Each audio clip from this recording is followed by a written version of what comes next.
আসসালামু আলাইকুম রহমতুল্লাহ। সম্মানিত দর্শক, আজ আমরা নিয়ে এসেছি আপনাদের খুব সহজ একটি বিষয়। আমরা বাজার থেকে যে কচু শাক ক্রয় করে খাই, সেই কচু শাক নিয়ে কিছু কথা বলার জন্য, গুরুত্বপূর্ণ কিছু কথা। আশা করি পুরো ভিডিওটি শুনবেন। কচু একটি উপকারী সবজি বা শাক, যেটা আমরা আমাদের বাড়ির আশেপাশে পরিত্যক্ত জায়গা থেকে আমরা সেটা চাষ করে নিজেরাই উৎপাদন বা খেতে পারি। দেখুন, কচু শাক আমি নিজের যে পরিচর্যা করে নিজে খাই, আমি সেটাই আপনাদেরকে দেখাচ্ছি আজকে, একেবারে নিজস্ব। আমি এই গাছটি লাগিয়েছিলাম কিছুদিন পূর্বেই, একটি মাত্র মানে কচু চারা হিসেবে। সেখান থেকে আজ আমার এই যে অবস্থান দেখতে পাচ্ছেন।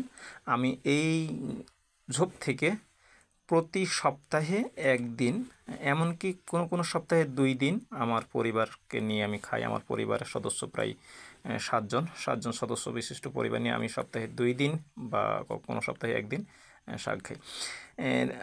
সুবিধাগুলো হচ্ছে যে কচু শাক অনেক সময় বাজার থেকে নিয়ে আসলে মুখ চুলকায় বা অনেক কিছু বা নোংরা জায়গাতে উৎপন্ন করা হয়, অথচ আমি আমার নিজের মতো করে করছি। আপনিও সেটা করতে পারেন।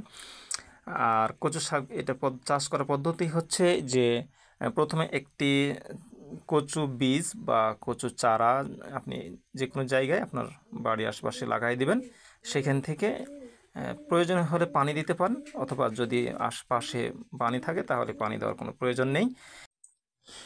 চাইলে আমরা টবেও করতে পারি। টবে যেভাবে চারা রোপণ করি আমরা সেভাবেই, তবে খেয়াল রাখতে হবে টবে যে ছিদ্র থাকে সেখানে ছিদ্র না রাখলেও চলবে, কারণ এখানে পানি জমে থাকলেও তাতে কোনো অসুবিধা হবে না।